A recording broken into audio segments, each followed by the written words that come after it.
Leanne Smith. That was the woman's name. I don't know what the ethics are of nosing through someone's home when they're lying dead in the other room, but no one's here to tell me not to. And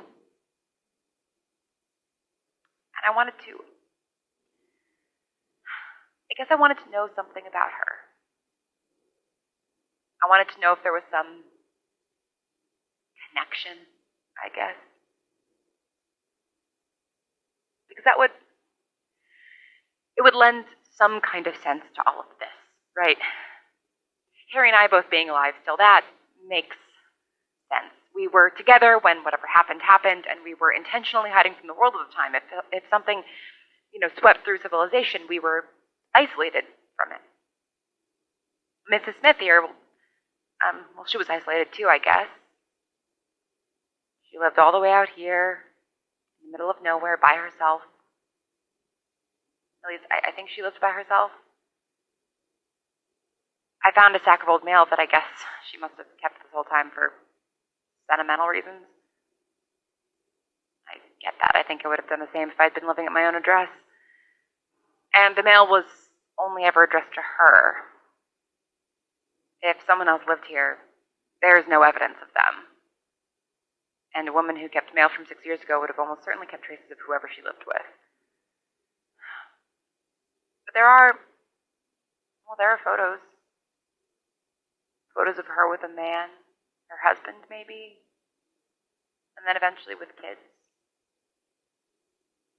The most recent photo, based on her age in it, she's got her arms around two women in their late 20s, I'd guess. Younger than me. Or at least younger than I am now, though I guess probably not the year this photo was taken. Leanne herself was 61. I found her driver's license and her work badge. She worked for the Bureau of Land Management. Probably how she survived this long on her own. She must have picked up some useful skills in that job.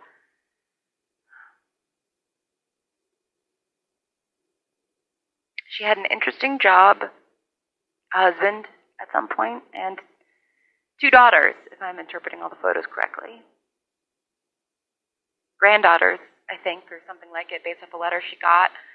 A woman writing about her beautiful daughter, Grace, turning 1 soon. Would Leanne come visit? She lived a full life.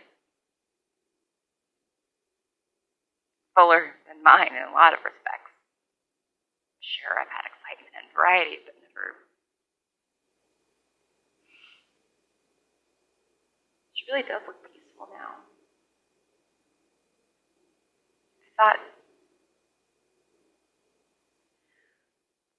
I thought about burying her,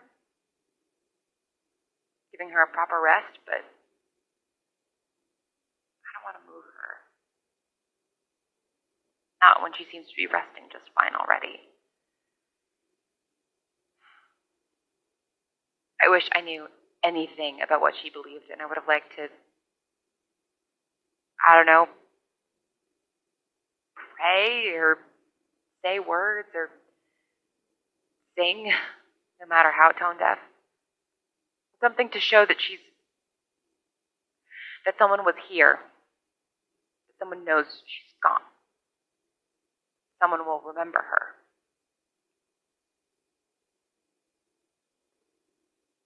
I thought maybe I might find a will with the funeral arrangements she'd wanted, but all her safe had was a gun, which that was a bit surprising.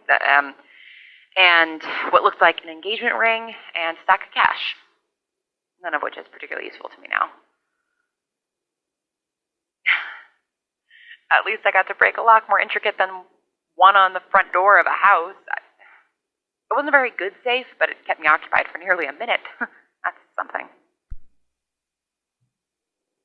I am not really sure what I'm going on about. I feel very far away from my body right now. Like I've been watching someone else walk casually through the house and open cabinets and rifle through papers. Like that can't possibly be me, because surely I'm somewhere having a breakdown over the last few days. me. I'm the one who has suddenly gotten very comfortable occupying the same space as a dead body. Isn't it amazing how quickly human beings can adapt to something? I feel like that's all I've done the last 6 years. Actually, I feel like that's all I've done my whole life.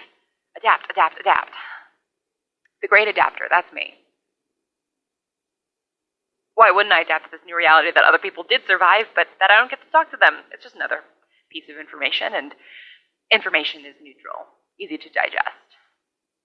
And all I've done today is gather more and more information, and while none of it has proven to be particularly useful, well, I have it now. And that's something, right? It's got to be something.